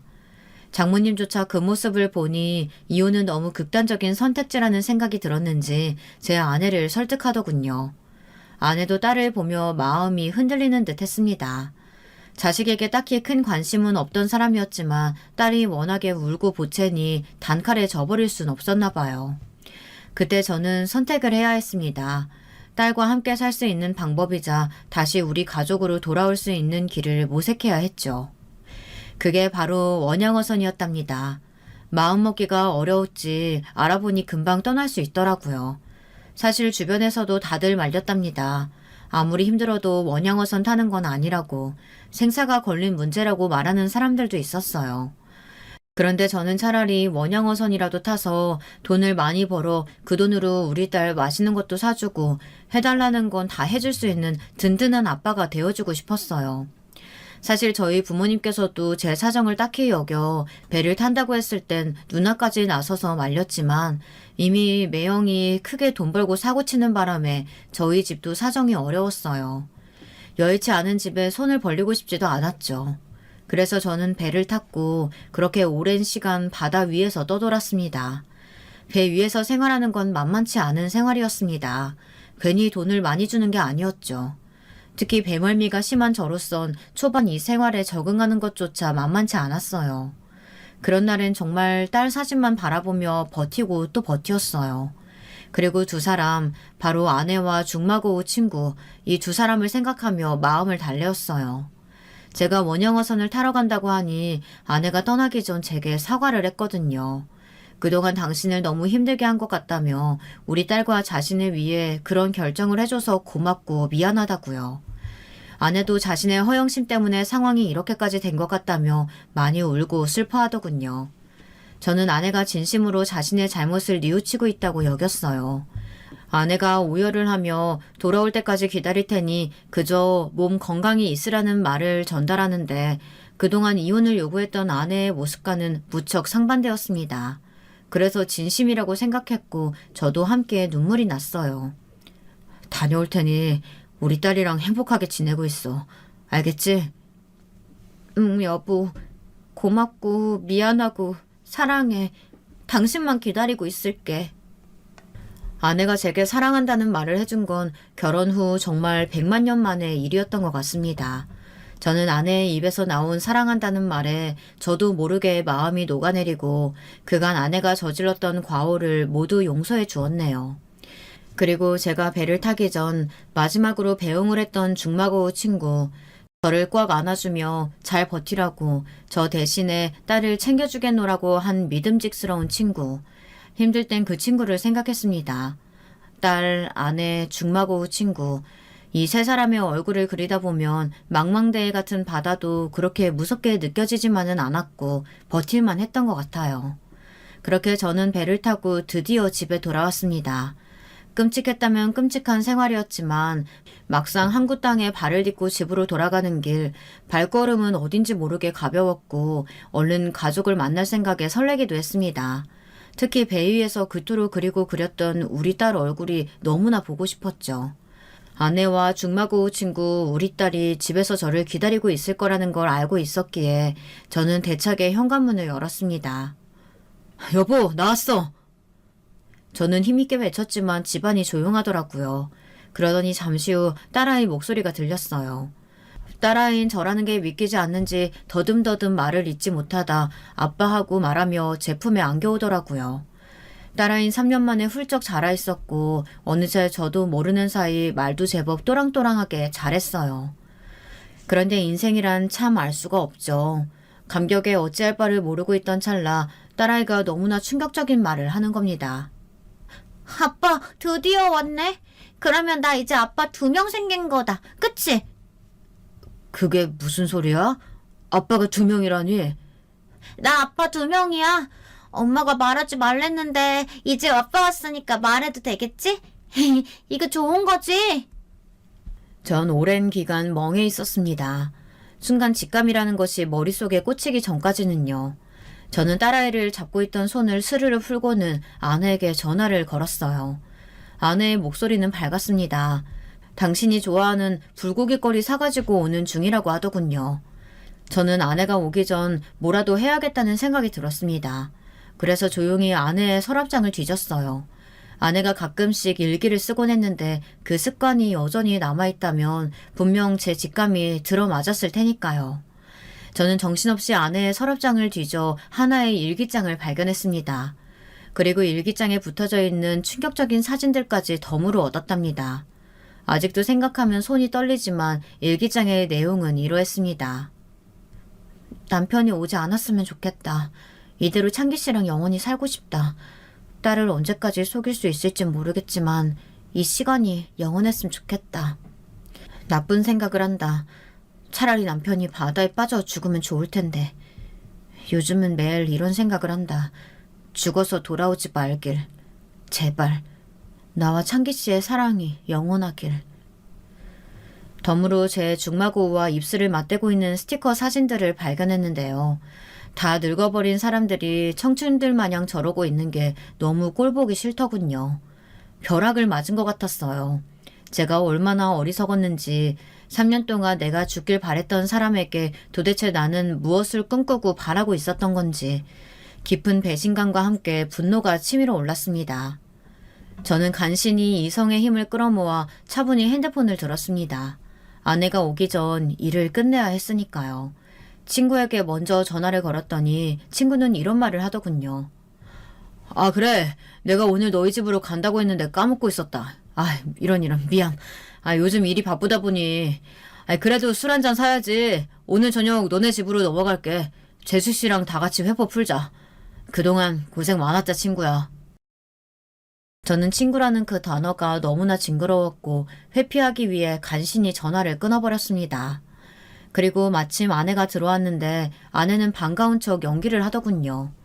그날 다 같이 가진 술자리에서 두 사람은 저 몰래 계속해서 은근한 눈짓을 주고받았습니다.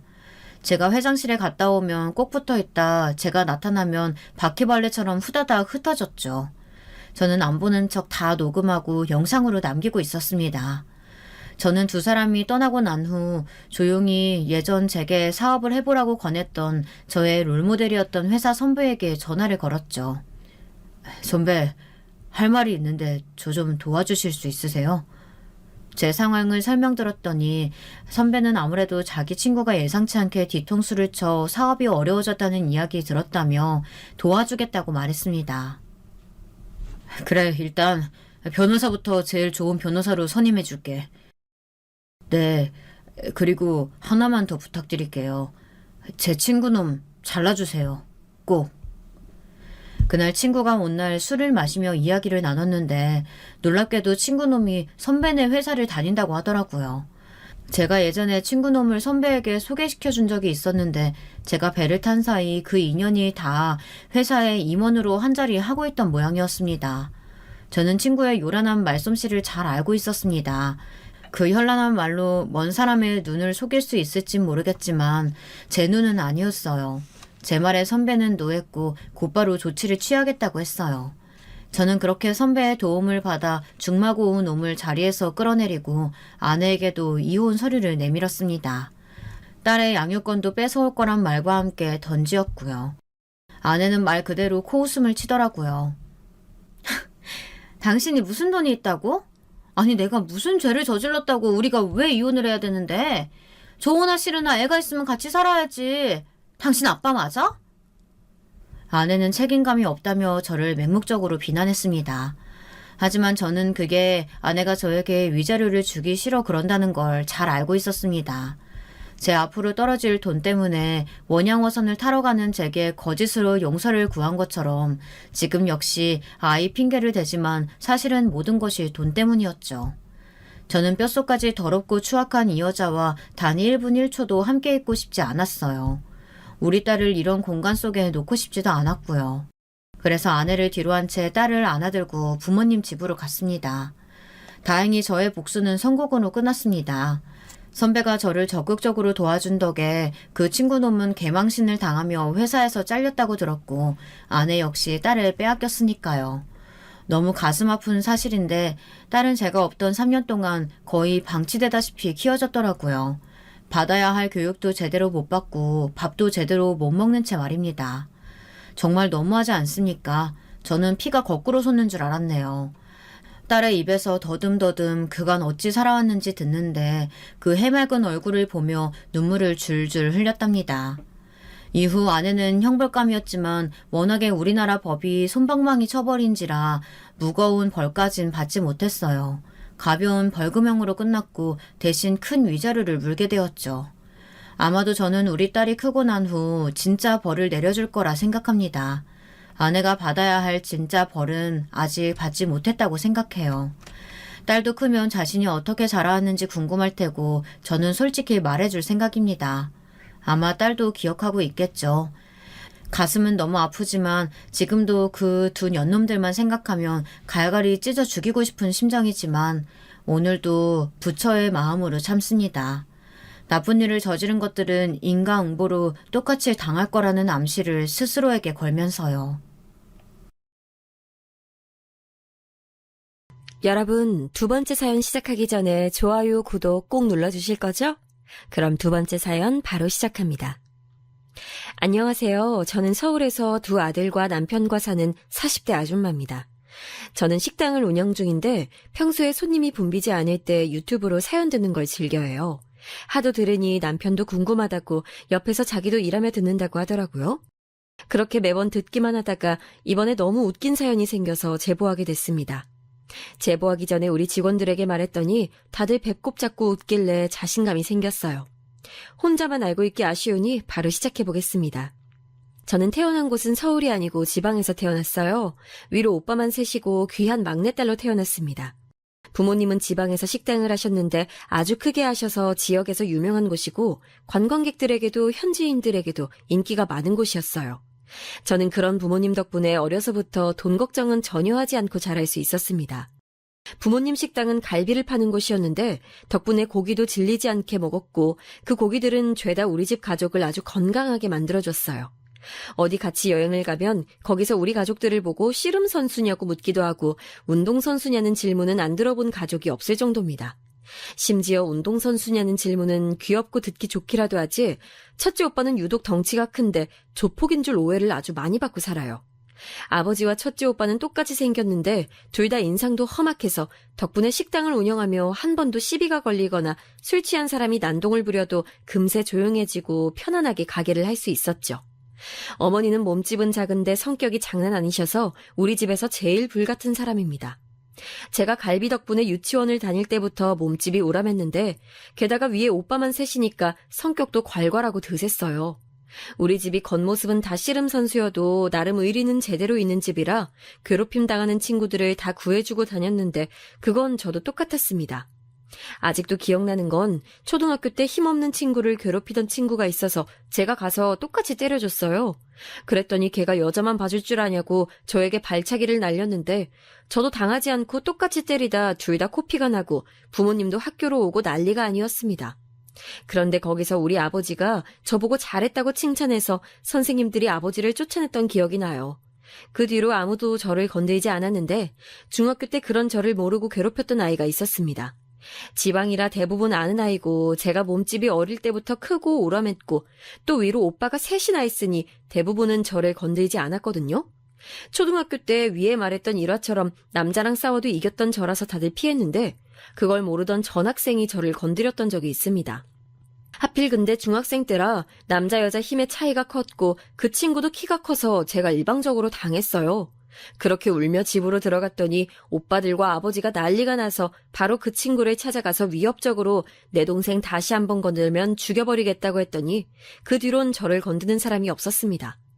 제가 비록 뚱뚱하고 못생겼어도 주변에 저를 따르는 친구들은 많았는데 특히 여자아이들이 저를 좋아했어요.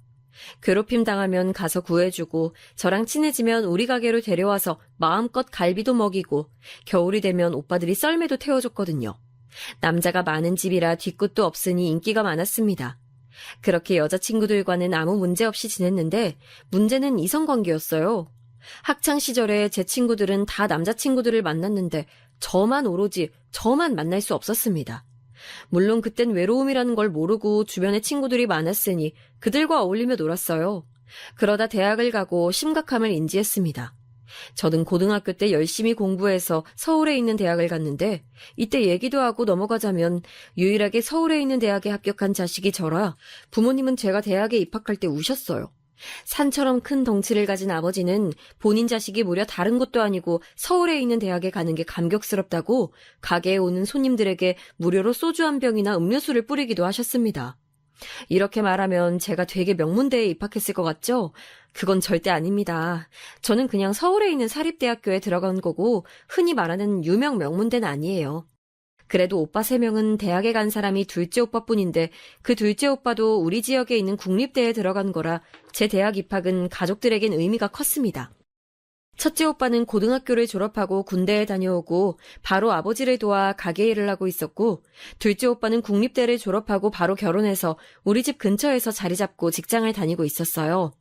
막내 오빠도 대학에 가지 않고 제대하고 아버지와 큰 오빠를 따라서 가게 일을 돕고 있었는데 우리 가게가 많이 큰 가게라 가능했어요. 부모님은 자식들이 가게를 물려받지 않아도 괜찮으니 본인이 하고 싶은 것을 하라고 하셨는데 큰 오빠와 막내 오빠는 가게에서 일하는 게 좋다고 했습니다. 그렇게 저는 서울에 있는 대학에 입학했는데 혼자 저를 서울에 보내는 게 걱정됐는지 가족들은 집을 구할 때부터 입학식에도 단 한 명도 빠지지 않고 다 저를 보러 왔어요. 덕분에 입학 초기에 저는 지방에 있는 유명 조폭딸이라는 헛소문에 시달려야 했습니다. 그래도 험악한 아버지와 큰오빠의 인상으로 부동산에 사기당하지 않고 자취방을 잘 구할 수 있어서 그건 다행이었어요. 제가 다녔던 대학 학과가 군기가 세기로 유명한 곳이었는데 입학식 때 오빠들하고 아버지가 누가 괴롭히면 당장 전화하라고 하도 많이 말해서 선배들은 저를 절대 건들지 않았습니다. 아무리 덩치가 커도 우리 가족에게 저는 그저 막내였고 혼자 딸이었으니 오빠들과 부모님 눈에는 작아 보였나 봐요. 큰오빠는 그때 이미 결혼을 했었는데 새언니의 직업은 무려 초등학교 선생님입니다. 어렸던 저는 도대체 저렇게 천사 같고 선녀 같은 새언니가 우리 오빠랑 결혼하는지 진심으로 의문이었어요. 청순의 대명사처럼 가녀리고 여린 언니는 저를 아가씨라고 부르지 않고 본명인 성이라고 불렀는데 제가 그렇게 하라고 했습니다. 선녀처럼 생긴 언니가 저보고 아가씨라고 부르는 게 낯간지럽고 어색하더라고요. 우리 집이 다행히 또 그렇게 호칭에 집착하는 편은 아니라 부모님도 너희가 좋으면 그렇게 하라고 했고 저는 오빠들만 있다가 새언니가 가족이 되니까 어찌나 신났는지 모릅니다. 지금까지도 제 제일 친한 친구인 새언니는 그때부터 저에게 도움을 참 많이 줬어요. 대학 신입생이라고 지방에서 주말에 올라와서 저를 데리고 백화점에 가서 옷도 골라주고 문화생활도 많이 하라고 이것저것 많이 알려줬습니다. 본인도 일하느라 바쁠 텐데 시간을 내어 저와 놀아주는 것을 보고 아버지가 감명받아 새언니가 저와 놀 때는 아빠 카드를 주며 언니 옷도 몇 벌 사서 들려보내라고 하셨죠. 아버지 덕분에 새언니와 저는 주말에 명동과 강남을 돌아다니며 많이 놀았는데 언니가 제가 성인이 됐으니 남자친구를 만나라고 하더라고요. 동기들이나 선배 중에 제 마음에 드는 사람이 없어 만나지 못하고 있다고 했더니 언니가 동아리를 해보라고 조언을 해줬습니다. 그래서 바로 동아리를 들게 됐는데 제가 앞서 말했듯 저는 통통한 편이라 댄스 동아리나 그런 곳은 당연히 들어가지 못했고 그렇다고 뉴스 토론 동아리나 독서 동아리도 들어가기가 싫더라고요. 언니는 운동 동아리에 들어가라고 했는데 안 그래도 큰 덩치가 거기 들어가면 더 커질까봐 그러지도 못했습니다. 저는 결국 들어간 곳이 우리 차 동아리였는데 차가 자동차가 아니고 먹는 차를 말하는 거였어요. 다도 동아리라고 생각하시면 되는데 새언니는 제가 거기 들어갔다고 하니까 깔깔 웃으며 거기에 남자가 있을 것 같냐고 당장 나오라고 했습니다. 언니의 웃음에도 저는 억지를 부리며 다도 동아리에 들어갔는데 거기서 저는 저보다 1살 많은 선배 오빠에게 첫눈에 반하게 됐어요. 이름은 김준성. 키는 오빠들보다 작았는데 제가 반하게 된 이유는 오로지 얼굴이었습니다. 오빠들은 우락부락하고 선이 굵었는데 준성 오빠는 하얗고 흔히 말하는 기생오라비처럼 생겼어요. 쌍꺼풀이 없던 우리 가족들과는 달리 얇은 쌍꺼풀도 있었고 무엇보다 말투가 너무 상냥했습니다. 못생기고 통통하던 몸 때문에 남자 선배들이나 동기들은 저를 되게 편하게 여기고 때로는 마음에 상처를 입기도 했었는데 준성 오빠는 달랐어요. 지방에서 자란 저는 우리 지역이 말투가 거센 편이라 서울 남자였던 준성 오빠의 말투는 너무 나긋나긋하고 좋았습니다. 다른 사람들과 달리 저를 배려하고 여자로 챙겨주던 오빠에게 마음을 뺏긴 건 어찌 보면 당연한 결과였어요. 그런데 너무 슬펐던 건 그때 오빠는 사귀던 여자친구가 있었습니다. 예쁘기로 유명한 언니였는데 무려 동아리 회장이었어요. 동아리 회장 언니는 성격도 활발하고 좋아서 동아리원들을 많이 챙겨줬는데 저한테도 친절하게 대해줬습니다. 그래서 오빠에게 첫눈에 반했어도 저는 들이댈 수가 없었어요. 저렇게 천사 같은 언니와 사귀는 오빠를 그저 멀리서 좋아했었죠. 제가 이걸 새언니한테 말하니까 언니는 저한테 그래도 포기하지 말라고 대부분 대학생 커플은 금방 헤어지니까 때를 기다리라고 했습니다. 그래서 저는 새언니의 조언을 받고 그때부터 미친 듯이 살을 빼기 시작했어요. 짝사랑을 시작하니까 먹기도 싫고 저를 꾸미고 싶어져서 밥도 안 먹고 오로지 두유만 먹으며 다이어트를 하고 피부 관리도 받기 시작했습니다. 다행히 집에서 보내준 용돈이 많아서 그걸로 과일과 채소, 두유만 먹으며 운동도 진짜 열심히 했어요. 신입생 때라 동기들끼리 술자리도 많았는데 다이어트를 시작하고는 나가지도 않았습니다.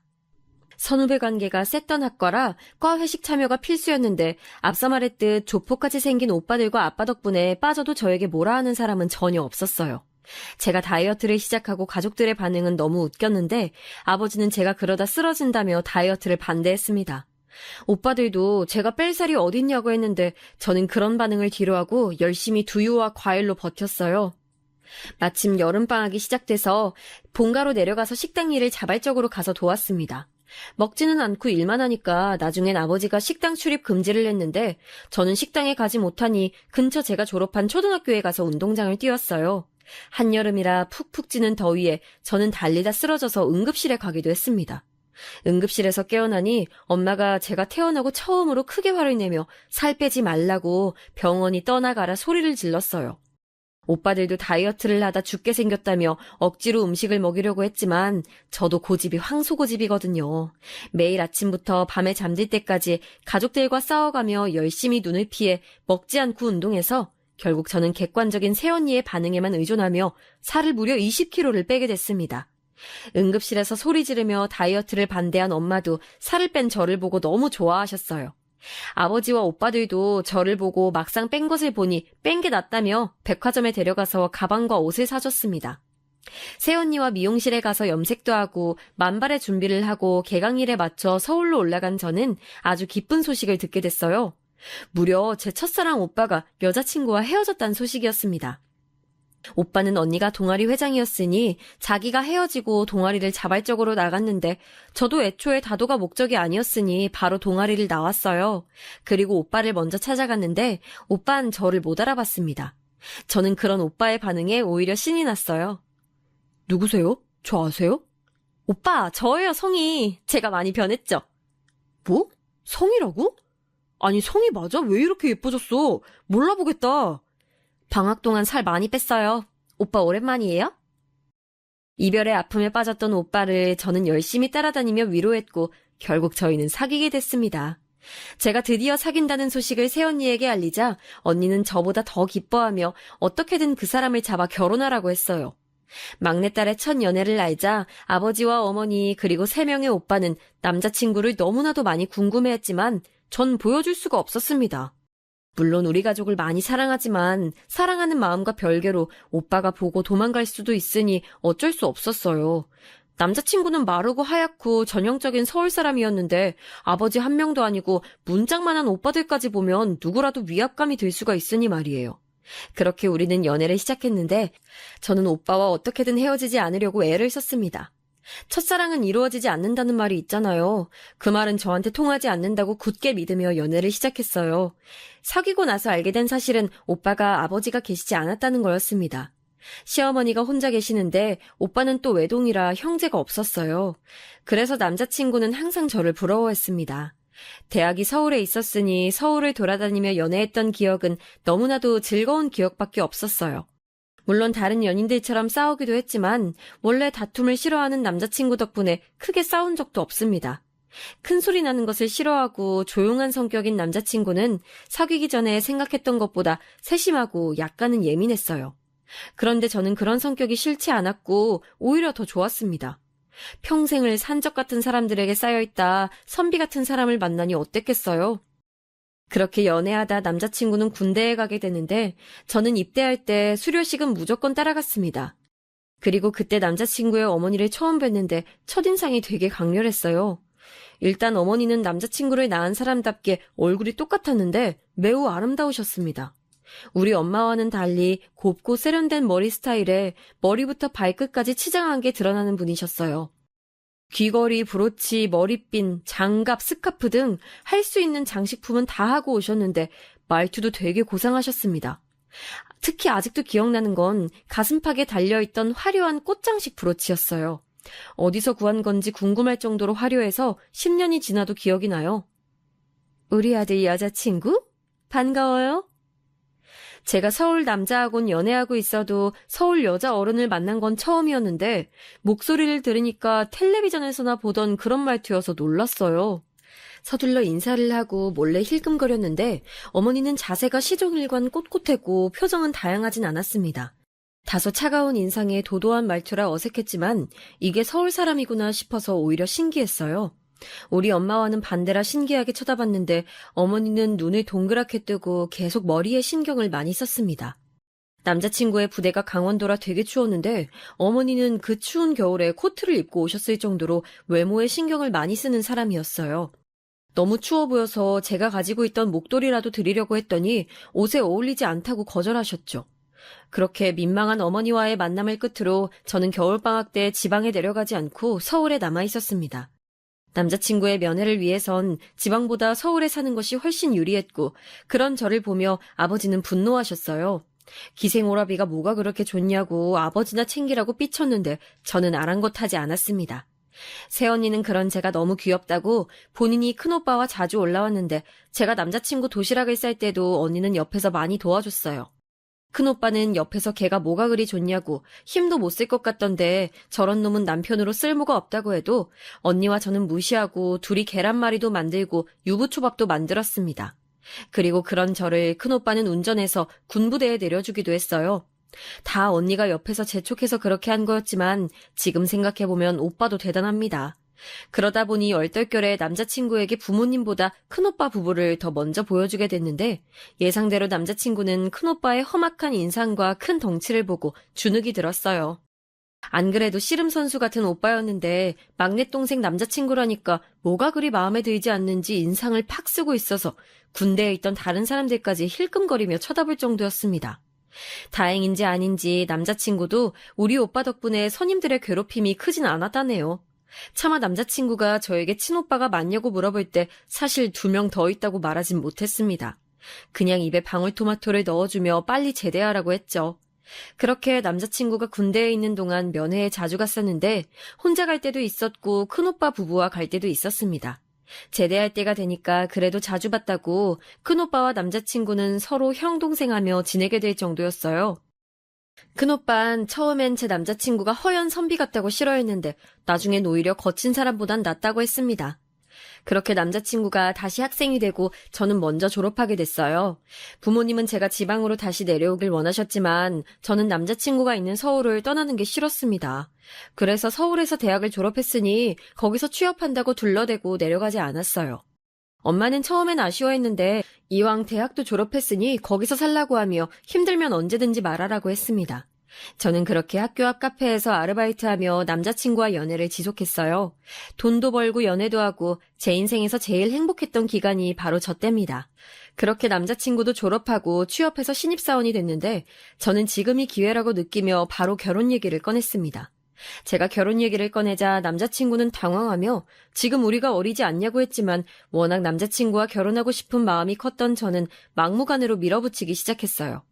제 강한 주장에 남자친구가 먼저 우리 집에 인사를 오게 됐는데 저는 아직도 그때 남자친구의 표정을 잊을 수가 없습니다. 큰오빠 한 명만 보고도 놀랐던 사람인데 집에 그런 사람이 셋이나 더 있으니 얼마나 놀랐겠어요. 그런 남친을 두고 아버지와 오빠들은 둘러싸고 질문 공세를 퍼부었는데 안 그래도 하얀 사람이 허옇게 질려서 바들바들 떨며 대답하는 것을 보고 엄마는 저에게 어디서 샌님을 데려왔다고 하셨습니다. 그래도 사람은 착하니 봐달라고 제가 사정했더니 엄마는 남친이 돌아가고 저에게 바람 피우거나 어디서 사고를 칠 관상은 아니라고 합격이라고 하셨어요. 아버지도 배포가 작아 보이는 게 썩 마음에 들진 않지만 엄마 말대로 어디 가서 도박하거나 사기당할 그럴 깜냥은 보이지 않다며 희한한 이유로 결혼을 허락하셨습니다. 오빠들도 만약 결혼 생활이 순탄하지 않으면 오빠들에게 말하라고 하며 우리 집에선 다소 순조롭게 결혼 허락을 받게 됐어요. 저는 신이 난 채로 남자친구의 집을 방문하게 됐는데 그래도 군대 갔을 때 어머님을 뵈었던 경험이 있어서 많이 떨리진 않았습니다. 집에는 처음 방문한 거였는데 남자친구의 집은 겉으론 평범한 서울의 아파트였는데 안에는 굉장히 화려했어요. 특이하게 생각했던 것은 거실에 있던 장식장이었는데 어머님은 물건을 수집하는 것이 취미라고 했습니다. 화려한 꽃무늬의 찻잔과 그릇이 되게 많았고 강아지가 한 마리 있었는데 강아지의 옷도 굉장히 화려했어요. 머리핀도 2개나 달린 강아지는 노란색의 옷을 입고 있었는데 신발은 분홍색이었습니다. 우리 집에서 남친을 맞이할 때만큼은 아니어도 어머님은 제가 온다고 나름 요리를 하셨는데 사실 맛은 없었어요. 그래도 열심히 먹었더니 좋아하는 눈치여서 배가 불러도 계속 먹었습니다. 어머님은 우리 집에 대해 많이 물어보셨고 저는 있는 그대로 말씀드리니 여유 있는 것을 금방 눈치채시고 좋아하셨어요. 신혼집을 해줄 형편은 아니라고 하기에 제가 아버지가 결혼하면 서울에 아파트를 사주신다고 했더니 또 활짝 웃으시더라고요. 그렇게 어머님과의 인사도 끝나고 상견례는 서울에서 했는데 다행히 상견례는 아무 문제 없이 넘어갔습니다. 엄마가 저에게 시어머니 될 사람이 홀시어머니라 아들에게 의지를 많이 할 것 같다고 걱정하셨는데 저는 그건 어쩔 수 없는 부분이라고 생각했어요. 남친이 워낙 좋으니 다른 것들은 전혀 문제가 되지 않았죠. 시어머니가 되게 겉으로는 교양 넘치는 분이라 저런 집이면 식구들이 드세지는 않을 거라고 설득했더니 엄마도 마지못해 인정하셨어요. 시어머니는 남들 눈을 되게 많이 의식하시는 분이었는데 결혼식장을 선택할 때도 무조건 화려한 곳으로 하라고 제 웨딩드레스에도 친정엄마보다 더 신경을 많이 쓰셨어요. 형편이 안 좋으니 결혼식 비용도 우리 집에서 내줬는데 꽃장식 추가도 하고 조명도 추가하고 본인의 한복도 어찌나 화려한 것을 고르던지 참다 못한 친정엄마가 저에게 불만을 표할 정도였습니다. 오빠들 3명을 결혼시키며 이미 결혼식 경험이 많았던 엄마에게 시어머니의 저런 거칠애는 쓸데없는 거였죠. 그런 엄마를 중간에서 중재하느라 어찌나 힘들었는지 몰라요. 한복 고를 때가 절정이었는데 시어머니는 본인이 신부 엄마의 한복 색깔인 분홍색을 입겠다고 고집하며 심지어 머리에 옛날에 왕비들이 쓰던 왕관 아시나요? 그걸 쓰겠다고 해서 한복집 사장님이 고개를 절레절레 흔들었습니다. 남편이 중간에서 뜯어말리고 제발 그만하라고 해서 겨우 진정시켰지만 이 일로 친정엄마는 시어머니를 좋게 보지 않게 되었어요. 시어머니는 저에게 심지어 성형수술을 권하셨는데 저는 장난인 줄 알고 웃으며 넘겼더니 진지한 시어머니의 눈빛에 할 말을 잃었습니다. 한 번뿐인 결혼식이고 저도 당연히 신경이 쓰이긴 했지만 어째 시어머니는 저보다 더 결혼식에 진심이었어요. 신부인 저도 안 받는 피부 관리를 본인이 받았고 마사지까지 다니며 관리했습니다. 그런 시어머니를 보고 남편은 혀를 내두르며 자기 엄마지만 어릴 때부터 보이는 것에 너무 관심이 많다고 저한테 이해해달라고 했어요. 시어머니는 남편 몰래 자기 보톡스 주사를 맞게 해달라고 요구했는데 저는 그렇게 하면 시어머니와 가까워질 줄 알고 보톡스도 맞게 해주고 피부 관리와 전신 마사지까지 해드렸습니다. 시어머니는 제가 그렇게 하니까 좋아하며 저에게도 잘해주셨는데 그때까진 말투가 되게 상냥해서 저도 좋은 마음으로 해주고 점점 친해졌다고 생각했죠. 그런데 시어머니의 실체를 저는 결혼하고 알게 됐습니다. 저는 결혼하고 친정 부모님이 힘들게 살지 말라고 가게를 하나 열어주셨는데 제가 카페에서 일했으니 큰 카페를 하나 열어주셨어요. 2층짜리였고 직원도 고용해서 꽤 크게 운영했는데 매출이 생각보다 좋았습니다. 남편이 출근하고 혼자 집에 있으면 심심하니까 카페에 나가면 활기도 있고 손님들과 대화하는 것도 즐거웠어요. 시어머니는 혼자 집에 있으니 우리 카페에 종종 놀러 오셨는데 한 가지 꺼려졌던 점은 본인이 사장인 것처럼 행동했습니다. 친구들을 데려와서 같이 커피를 마시고 돈은 됐다고 하며 친구가 사장이라 좋지 말하더라고요. 굳이 거기 가서 어머님 사장은 저예요 하기에도 민망해서 그냥 넘겼습니다. 사실 저는 이 경우는 그럴 수도 있다고 생각했어요. 사람이면 누구나 본인이 잘난 것을 보여주고 싶어 하니까요.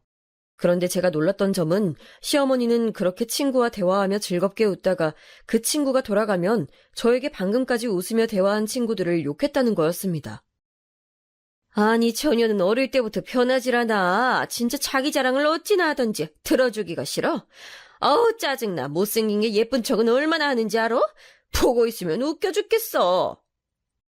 시어머니는 저렇게 모임이 있을 때마다 저에게 전화를 걸거나 직접 카페에 와서 친구들 욕을 그렇게 했습니다. 저는 시어머니가 나를 편하게 여기나 보다 생각하고 넘기려고 했는데 날이 갈수록 심해졌어요. 그래도 그때는 신혼이라 시어머니에게 그렇게 큰 신경을 쓰지 않았는데 남편과의 결혼 생활이 즐거웠기 때문입니다. 한 가지 문제가 있다면 남편과 저는 둘이 같이 살게 된 것이 너무 즐거워서 매일 야식을 먹었는데 그 야식이 문제였는지 저는 살이 찌기 시작했어요. 원래도 어려서부터 그렇게 마른 편은 아니었는데 남편을 만나려고 대학 때 죽어라 살을 뺀 거였잖아요. 완전히 저는 대학 신입생 때로 몸이 돌아가게 됐습니다. 자제하려고 해도 남편과 둘이 밤에 먹는 라면과 족발과 치킨은 끊을 수가 없었어요. 억울했던 것은 남편은 원래 몸 자체가 살이 찌지 않는 몸이라 저만 뚱뚱해지고 남편은 그대로였다는 거죠.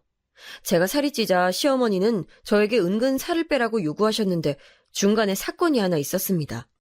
시댁에 가서 저녁을 먹고 있었는데 제가 그날따라 배가 고파 시어머니 음식도 맛있게 먹었어요.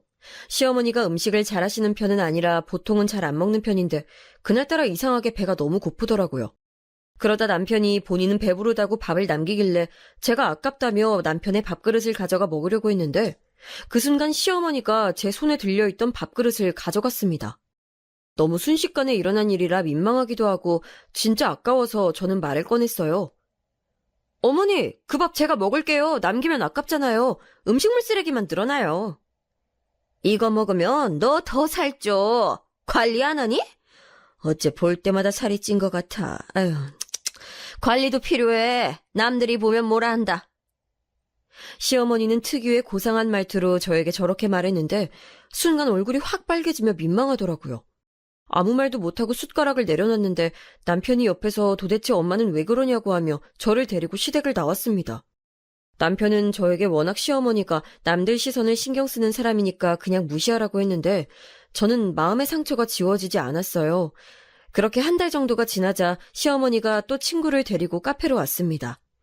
예전엔 저도 살갑게 다가갔는데 이젠 그러고 싶지 않아서 가만히 있었더니 시어머니는 아무렇지 않게 저를 대하며 커피 2잔을 시키시더라고요. 직원을 시켜 가져다 주라고 하고 아무것도 서비스로 주지 않자 시어머니는 친구를 금방 보내고 저에게 말했습니다. 아가, 저번에 미안했다. 이제 화 풀어. 사과하는 어른한테 밉게 말할 성격은 아니라 알겠다고 대답하고 화를 풀게 됐어요. 친정엄마는 늘 저에게 며느리가 먼저 다가가면 시어머니가 좋아할 거라고, 저에게 혼자 사는 시어머니가 신경 쓰인다고, 자주 찾아뵙고 용돈도 많이 드리라고 하셨습니다. 엄마는 그래도 자식이 넷이나 있는데 시어머니는 자식이 제 남편밖에 없고 또 본인 남편은 죽었으니 얼마나 속상하겠냐고 했어요. 엄마 친구 중에 숙자 이모가 남편을 잃고 혼자 너무 외로워했다고 저에게 시어머니를 최대한 많이 챙기라고 하셨어요. 엄마처럼 가게를 나며 사회생활을 하는 것도 아니니 제가 이해하라고 하셨죠. 엄마 말을 듣고 나니까 또 짠해져서 시어머니를 찾아가서 용돈을 주면 그렇게 좋아하는 모습에 저도 잘해야지 생각했습니다. 저를 일부러 괴롭히거나 혹은 시집살이를 시키는 건 아니니까 그래도 다행이라 생각하고 시어머니에게 다가가려고 노력했어요. 그러다 저는 첫 임신을 하게 됐는데 임신하니까 입덧이 먹는 입덧으로 왔습니다. 유독 배가 불러서 이상하다고 생각했는데 병원에 갔더니 글쎄 쌍둥이라는 거예요. 남편 집안에 쌍둥이가 있어서 설마 했는데 진짜로 쌍둥이를 가져서 얼마나 놀랐는지 모르겠습니다. 쌍둥이란 소리를 듣고 부모님은 크게 기뻐하셨고 이미 손주도 많지만 딸의 아이는 처음이라고 출산을 기다리셨어요. 저는 토하는 입덧은 전혀 없었는데 먹는 것으로 입덧이와 몸무게가 많이 늘었습니다. 남편은 그래도 괜찮다고 저에게 먹고 싶은 게 있냐 물어보고 한밤중에도 제가 먹고 싶어 하면 나가서 빵이나 과일을 구해왔어요. 시어머니는 저를 볼 때마다 표정이 안 좋았지만 남편이 따로 단속했던 건지 제 앞에선 말로 대놓고 뭐라 하지 않았습니다. 물론 그렇다고 표정이나 눈빛을 숨기진 못했죠. 저는 최대한 무시하고 태교에 집중하려고 노력했습니다. 병원도 열심히 다니고 남편과 클래식 음악도 들으며 그렇게 임신기간이 지나고 출산을 하게 됐는데 무려 아들 쌍둥이였어요. 부모님은 우리 집안의 딸이 이렇게 귀하다고 저보고 수고했다고 말씀해 주셨고 산후조리를 잘해야 한다며 갈비도 최상급으로 많이 보내주셨습니다. 시어머니에게도 갈비를 보내줬는데 시어머니는 그걸 또 주위 사람들에게 자랑했더라고요. 엄마는 다른 건 몰라도 아이들 밥을 굶기는 일은 절대 없어야 한다고 저에게 용돈을 많이 보내주셨고 덕분에 여유롭게 아이들을 키울 수 있었습니다. 쌍둥이라 저 혼자 아이를 키우는 것은 도저히 무리라고 생각했는데 시어머니가 본인이 도와주겠다고 집으로 많이 오셨어요. 너무 감사해서 저는 엄마에게 받은 용돈을 시어머니에게 그대로 드렸고 시어머니는 돈을 받고 좋아하셨습니다. 시어머니가 아이들을 같이 봐주는 것은 너무나도 감사한 일이었는데 시어머니는 와서 아이를 봐주는 것보다 본인 친구들 욕을 더 많이 하셔서 곤란했어요. 아니 그 순자 걔는 아들이 서울대 들어갔다고 6년째 자랑 중이야. 아유 그래봤자 그지면서 걔가 돈이 진짜 없거든. 명품도 가짜로 들고 다녀.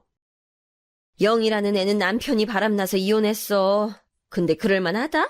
걔가 성질이 너무 더러워. 어떤 남자가 그런 애를 감당하니? 걘 평생 혼자 살 팔자야. 아유 춘자는 그렇게 어릴 땐 예쁘더니 남자 복이 더럽게 없어. 집안이 잘 살면 뭐해. 그렇게 남자 복이 없어서. 차라리 그런 남편 만날 바엔 나처럼 그냥 남편 빨리 죽는 게 나아. 시어머니는 얼굴도 모르는 시어머니 친구들의 실명을 다 얘기하며 저에게 라디오처럼 아침부터 남편이 퇴근할 때까지 계속 욕했어요. 저는 안 그래도 쌍둥이를 돌보느라 힘든데 시어머니가 아이들을 보는 신용만 하고 자기 친구들을 욕하니 나중에는 그냥 우리 집에 오지 말았으면 싶었습니다. 그래서 남편을 시켜 육아 도우미를 고용했으니 시어머니가 그만 오셔도 된다고 했더니 또 뭐에 감정이 상했는지 한동안 우리 부부와 얘기하지도 않았어요. 제가 걱정돼서 남편에게 말하면 저러다 풀리니까 지금을 즐기라고 했는데 그래도 어른이니까 먼저 연락했더니 시어머니는 알겠다고 하고 또 그렇게 춘자와 영희 아주머니를 욕하기 시작했습니다. 저는 시어머니가 집에 있으니 심심해서 그런 것 같아 일부러 시어머니에게 용돈을 드려 밖을 나가게 했는데 다행히 친구들 모임이 있을 땐 저에게 연락하지 않더라고요. 어쩌다 우연히 아이들을 데리고 집 주변 백화점에 갔다가 시어머니를 본 적이 있습니다. 친구들과 즐거운 시간에 방해되지 않게 그냥 모른 척 지나가려고 최대한 얼굴을 가리고 지나가는데 저는 시어머니의 목소리를 듣고 깜짝 놀랐어요. 어찌나 교양 있게 말하던지 제가 준 돈으로 산 진주 목걸이를 걸고 호호 웃으며 친구들과 얘기하는 모습을 보고 웃겼습니다. 그런데 저는 시어머니가 그렇게 웃으며 대화하는 사람이 바로 춘자와 영희라는 것을 알고 너무 놀랐어요. 예, 춘자야. 영희가 아까 한 말 못 들었어? 시어머니는 특유의 상냥한 목소리로 친구들에게 말했는데 저한테 그렇게 매일 못년 저년하며 쌍욕을 하더니 앞에서는 세상 사람 좋은 척을 하더라고요. 사람이 어떻게 저럴 수가 있는지 제 상식으로는 이해하지 못했습니다. 그래도 친구들과 만나면 저에게 연락하지 않으니 일부러 돈을 많이 주고 연락을 피하는 날이 늘어났어요. 시어머니는 모임이 끝나면 전화해서 친구들 욕을 했는데 아이를 보느라 바빴다고 연락을 피해도 매번 전화해서 저를 괴롭게 만들었습니다. 그래도 최대한 남편과 두 아들에게 집중하며 친정에도 놀러가고 대학 동기들을 만나며 시간을 보냈어요. 아이들이 커서 어느새 3살이 되었고 저는 카페를 접게 됐습니다. 육아하며 카페 한다는 게 쉽지 않아 내린 결정이었어요. 그래서 집에 있게 됐는데 제가 집에 있으니까 시어머니는 시도 때도 없이 찾아왔습니다. 저는 성격이 내성적이지 않고 사람 만나는 것을 좋아해서 주변에서 시어머니가 그렇게 찾아오면 어떡하냐고 걱정해도 최대한 긍정적으로 생각했어요. 그런데 시어머니는 역시나 우리 집을 찾아와서 친구들 욕을 하고 제가 일부러 밖에 나가자고 하면 또 괜찮다고 둘러댔습니다. 제 착각일 수도 있는데 아마 남들 시선을 신경 쓰는 시어머니 특성상 제가 통통하고 못생겼으니 같이 나가기 싫은 것 같았어요. 예전에는 저를 데리고 친구들 모임에도 간 적이 있는데 확실히 신혼 때 살이 찌고 나서는 저를 데리고 어딜 가지를 않았습니다. 시어머니 반응도 상처고 저도 몸이 무거워서 다이어트 시도를 많이 했는데 확실히 어렸을 때 안 먹으며 뺐던 것처럼 다이어트가 쉽게 되지 않았어요. 육아가 일보다 힘든 거 아시죠? 아무리 먹지 않아야 살이 찌지 않는다는 것을 머리로는 알아도 힘든 육아를 끝내고 남편과 밤에 맥주와 안주를 먹는 것을 포기하긴 힘들었습니다. 독하게 마음을 먹고 일주일 동안은 두유를 먹으며 3kg를 빼고 다음 주에 바로 다시 폭식하고 이런 과정이 반복되니 몸은 요요 현상으로 쉽게 빠지지도 않는 몸이 됐어요. 제가 너무 스트레스를 받으니까 남편은 자기는 괜찮으니 신경 쓰지 말라고 했는데 시어머니의 표정을 볼 때마다 다이어트 다짐을 했습니다. 부모님도 건강이 중요한 거지 아이들을 키우는 것도 힘든데 뭘 살을 빼냐고 하고 오빠들도 새언니들도 저에게 육아가 훨씬 중요한 거라고 엄마가 행복해야 아이들도 행복하다고 했어요. 친정에서는 제가 힘들지 않게 도움을 많이 줬는데 시어머니는 만날 때마다 저를 위아래로 보며 한숨을 쉬니 당연히 눈치가 보였습니다. 그럴 때마다 그래도 남편이 왜 그러냐고 막아줘서 다행이었어요. 시어머니는 제가 용돈을 많이 주니까 그건 마음에 들었는지 저에게 대놓고 말하진 않았습니다. 그러다 어느 날, 그날은 아이들의 유치원 입학식이었어요. 입학은 아이들이 하는데 남편과 제가 더 긴장해서 종일 정신이 없어서 잠에 일찍 들었는데 전화벨이 울려서 보니까 시어머니였습니다. 받지 않으려고 했는데 아무리 안 받아도 계속 울리고 아이들과 남편은 자고 있으니 후딱 받고 끝내야지 생각하고 베란다로 나가 혼자 전화를 받았어요. 아니, 춘자 얘 진짜 미친 것 같아. 아우, 거지 같은 년이 이번에 나한테 뭐라고 했는 줄 알아? 영희 그 년도 진짜 문제야. 저는 어떤 급한 일이 있나 싶어 받았더니 역시나 시어머니의 친구들 욕이었어요. 듣기 좋은 소리라도 3번이 넘어가면 듣기 싫은데 시어머니는 도대체 언제까지 저럴지 머리가 아팠습니다. 저는 안 되겠다 싶어 나중에 남편에게 들려주며 제발 시어머니를 말리라고 하려고 녹음을 시작했어요. 제가 대꾸하지 않아도 혼자서 열심히 친구들을 욕하는 시어머니 전화를 녹음하고 저는 너무 피곤해서 이만 끊겠다고 하고 억지로 끊고 잠들었습니다. 그리고 다음날 남편에게 말하려고 했던 것을 까맣게 잊고 아이들을 챙기느라 바빴어요. 확실히 유치원에 들어가니 어린이집과 조금 달라서 적응하느라 어떻게 시간이 지나갔는지 모르겠습니다. 그 과정에서 시어머니의 연락도 고의가 아니라 진짜 정신이 없어서 받지 못했는데 시어머니는 본인을 무시한다고 화가 단단히 나셨어요. 친정엄마에게 말하니 그래도 어른이니까 저보고 가서 풀라기에 아이들을 데리고 찾아갔는데 이번엔 화가 제대로 난 건지 저를 무시하는 모습에 속으로 이번엔 좀 세다고 느꼈습니다. 제가 열심히 기분을 풀어주고 일어서는데 저한테 나지막이 시어머니가 이번 주 주말에 친구들 모임이 있다고 말하더라고요. 저는 그 말을 듣고 모임 장소가 어디냐고 물어봤더니 집 근처 백화점에서 만나기로 했다기에 용돈을 드리고 집에 왔습니다. 그리고 주말이 되자 저는 마침 아들 2명과 남편이 목욕탕을 간다고 나서서 집에 없어 심심하기도 했고 시어머니의 기분도 풀어주고 길을 살려주려고 백화점으로 향했어요. 다소 충동적인 행동이었지만 그래도 시어머니가 기분 좋길 바랐죠. 시어머니가 친구들과 모이면 무조건 가는 한정식 집이 있어서 거기로 갔더니 역시나 시어머니가 친구들과 고상하게 얘기하며 식사를 열심히 하고 계셨습니다. 저는 먼저 계산하고 영수증을 들고 시어머니와 친구들을 찾아가서 인사했어요. 최대한 활짝 웃으며 친절하고 살가운 이미지로 보이려고 노력하며 걸어갔습니다. 안녕하세요. 저는 어머님 며느리예요. 만나서 반갑습니다. 어머님들 계산은 제가 했고 카드도 맡겨놨으니 마음껏 드세요. 시어머니 친구들은 저를 보고 어머 너무 반갑다고 맞아주셨고 제가 계산했다고 하니 왜 그랬냐고 하시며 고맙다고 잘 먹겠다고 했어요. 저는 뿌듯한 마음에 시어머니를 쳐다봤더니 아니 시어머니가 표정이 너무 안 좋았습니다. 급하게 저를 데리고 가게 밖으로 나간 시어머니는 저에게 왜 왔냐고 하더라고요. 저는 황당해서 그냥 어머님 길을 살려주려고 일부러 그런 거라고 했더니 시어머니는 팔짱을 끼고 저를 위아래로 훑더니 말했습니다. 너같이 못생기고 뚱뚱한 며느리가 오면 내가 쪽팔리지. 내 생각은 한 거니? 아유. 저는 시어머니의 말을 듣고 머릿속에서 퓨즈가 끊기는 기분이 들었어요. 그동안 열심히 용돈도 주고 길을 살려준다는 명목하에 남편과 선물도 몇 번이나 했는데 거기에 고마워하지는 않고 이렇게 저를 세워놓고 대놓고 무안을 주다니요. 남들한테 어떻게 보이는지가 그렇게 중요한 건지 제 머리로는 도저히 이해하지 못했습니다. 그 순간이었어요. 갑자기 머릿속에 번뜩 생각이 들어 그런 시어머니를 두고 혼자 한정식 집으로 들어갔습니다. 제가 우적우적 걸어가자 시어머니는 얘 어디가 하며 쫓아왔는데 저는 그런 시어머니를 무시하고 시어머니의 친구들이 앉아있는 테이블로 가서 제가 가지고 있는 통화 녹음을 틀었어요. 남편에게 들려주려고 녹음했던 건데 이렇게 쓰일 줄은 전혀 몰랐습니다. 그 녹음에는 못년, 저년, 거지 같은 년 등 친구들의 욕을 포함해서 친구들의 부모님, 자식들, 남편의 욕이 가득했어요. 시어머니는 통화 녹음이 흘러나오는 핸드폰을 가져가려고 열심히 제 손을 잡았지만 덩치가 큰 저를 어떻게 제압하겠어요. 저는 그런데 그 다음에 일어난 일이 너무 웃겨서 아직도 생각하면 웃음이 납니다. 녹음을 다 들은 시어머니의 친구가 냅다 시어머니의 머리채를 잡는 거예요.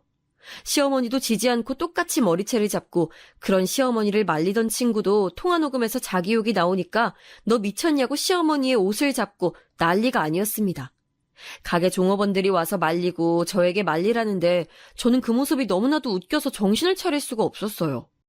이 장면을 여러분께 어떻게 보여줄 방법도 없고 아줌마들이 그렇게 머리를 잡고 물컵과 그릇을 던지며 싸우는데 그렇게 남들 시선 의식하고 보이는 것에 병적으로 집착하는 시어머니는 어디 갔는지 몰라요. 제가 실실 웃으며 말리니까 시어머니는 저한테도 못됐다고 밀치는데 타격도 없었습니다. 가게에 있던 손님의 신고로 같이 경찰서까지 가게 됐는데 소식을 듣고 온 남편은 시어머니한테 제발 정신 차리라고 소리 지르고 각자 남편과 자식들이 와서 어머님들을 데려가셨어요. 시어머니는 끝까지 저에게 어떻게 그럴 수가 있냐고 따지셨는데 남편이 그만하지 않으면 다시는 엄마를 안 보겠다고 하니까 입을 꾹 다물었습니다. 그 뒤로는 시어머니에게 친구들을 욕하는 전화는 다시는 오지 않았어요. 저도 그동안 당한 게 괘씸하긴 해도 그 광경이 너무 웃겨서 큰 웃음을 줬으니 그런 시어머니한테 먼저 연락해서 죄송하다고 했네요. 시어머니는 됐다고 저한테 연락하지 말라고 했는데 그럼 뭐 저야 좋죠? 제가 이 얘기를 큰 새언니에게 했더니 언니가 미쳤다고 너무 웃기다 말하며 깔깔 웃었습니다. 그러면서 언니에게 혹시라도 우리 엄마가 언니한테 친구 욕하면 나한테 말하라고 했더니 새언니는 우리 엄마는 절대 그런 분이 아니니까 걱정하지 말라고 하더라고요. 그렇게 엽기적인 시어머니의 남험담은 막을 내렸고 더 웃겼던 것은 시어머니의 험담 전화가 오지 않으니 남편도 너무 좋아했습니다. 남편은 시어머니가 다른 건 다 좋은데 남들 시선을 너무 많이 챙기는 것을 심히 싫어해서 저한테 잘했다고 하더라고요. 그래서 지금은 시어머니와 명절이나 생일 때만 간간히 연락하고 지내고 있습니다. 저도 아들 쌍둥이를 키우느라 정신이 없어서 연락을 더 못하기도 했고요. 제 사연은 여기까지입니다.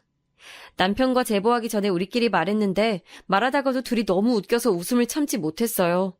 시어머니는 본인이 그렇게 욕한 것을 그대로 돌려받을지 꿈에도 몰랐을 테죠? 어찌됐든 결과는 해피엔딩입니다. 제 사연 들어주신 여러분들 진심으로 감사드리고 남 험담은 우리 하지 않기로 해요. 그렇게 남을 욕하고 다니면 다 본인에게 돌아오더라고요. 남편과 저도 이 사건으로 인해 더욱 말을 조심하게 됐답니다. 여러분, 그럼 건강하시고 행복하세요.